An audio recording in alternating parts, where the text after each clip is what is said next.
I'm not a lawyer, but y'all, every day this YSL RICO trial gets more and more insane. Day 44 was a short day. They literally started at 3:30 p.m. But Adrian Bean was back on the stand, and Brian Steele continues playing the recorded conversation between Adrian Bean and Detective Quinn. And for the record, yes, this is Detective Quinn from First 48 and from Atlanta Detective. Y'all are right. That's him. So y'all, there's a lot to the rest of this interview. I'm just gonna play pieces of it, and y'all will see what I mean. You already know what this shit's about, what life's all about. You are in love. These young jokers only be in love with themselves and their homeboys. They'll never know how to love. Hey, man, see, I don't bang. I know you don't bang. I know you don't bang. You know what I mean? But I just want to make sure I told you pretty much everything. This sounds like the truth. You're the driver. You really cleared something up for me, the thug. And I got to go out here and find a picture of this joker because it's important. Because I don't think he should get away with it if he was in the car. You're not making this up. Thug was in the car. Yeah. All right. Now, I can't testify. I can't do none of that now, you know. All right. You ain't got to testify. That's on you. Put me on blast front street. Well, that's not what I do. What I do is I'm trying to go slow and get all the information I need. All right, let me go see if I can find this picture of this boy with the crazy hair. Look like a girl, I guess. So you said young thug had crazy hair like a girl. Is this kid is named Jeffrey Williams? That's the young thug you talking about? I want to get everybody in the clip. You know, but like you say, I'm one of the guys that was in the car, so whatever went on that day, I got to, you know what I mean, be a session with whatever the fuck these niggas done did, so. It is what it is, man. So I'm getting charged when I go back to jail. Nothing's happening today. I got to go back down and talk to these jokers in the hospital. They still in the hospital. And I got to get out here and I find out what's up with Thug. Man, I'm going to be straight up with you. You're the only one that puts Thug in the car. I know who the fuck he was. Everybody think he's a woman. You cleared that up for me. They keep asking me who the fuck a female is, who the fuck a female like. You look like, out of all y'all, you don't want to look like a little woman to me. If, you know, he got this wig, like I'm like a lace wig. That's what always shit out of once you get your hair braided and they spray that black stuff on you, I ain't asking no hell of a nothing major, man. Y'all ought to cut me and Big Fred some slack, man. But we ain't, that ain't our line. We ain't had it. Well, see.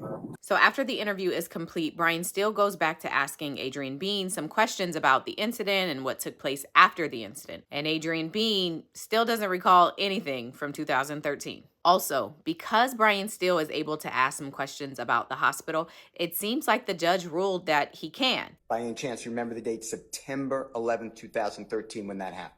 I don't remember nothing from 2013, sir. Do you remember being taken to Grady Hospital that day that we're talking about?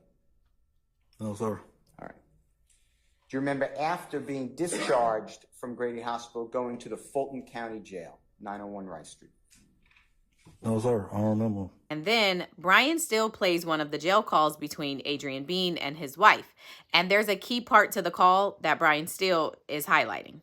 You ain't got no strap. You ain't got nothing with you. Like, you don't even do stuff like that. I ain't like, where your Bible? I don't know. We went to go get through one thing, and then one thing turned into another, then another thing turned into another, then none of this shit ain't supposed to be kicking out, man. He said he tried to figure out who the fuck the broad who driving. They said it was a broad driving the car. Got there, she had a lace front wig and all type of shit. They trying to figure out who she is. So she the one that caused all these problems with this driving. And she could have killed somebody and all this old stuff here. If he can't find her, he gonna have to put these charges on the three boys that they got in custody. That what it was. Them niggas kept it 100. They gave us a story to tell. All right, baby, I got to get ready to get out of the phone. She's making me get out. Mr. Bean, were you able to identify your voice on that call? I can hear it, but I still don't recall the conversation. Is that also your wife's voice? I don't know. You don't know? Okay. Did you hear your wife explain to you what the homicide detective told her the day before on September 11, 2013? To listen to a call that I haven't heard a conversation of in so many years, I can hear what you're saying about it. Have I heard it? But I still don't recall the conversation. Okay. I don't even remember the conversation. I don't even remember nothing back in 2013. Remember, according to Mr. Williams, number 205, stating after your wife explained to you that information from the detective, they gave us a story to tell. Do you remember saying that? I don't recall. Okay. Did you hear it? I heard it. Do you remember me asking you about what it meant when you say they gave us a story to tell on that recording that is now marked as Mr. Williams number 205? No, sir. I told y'all it was going to be a lot. It seems like Brian Steele was just starting to put the puzzle pieces together for the jury about this story that the detectives told Adrian Bean to tell and the missing hospital statement. So I don't know. It may be a long week for Adrian Bean on the witness stand this week. Before I go, don't go to jail. But if you go to jail, just know they listening to your calls, okay?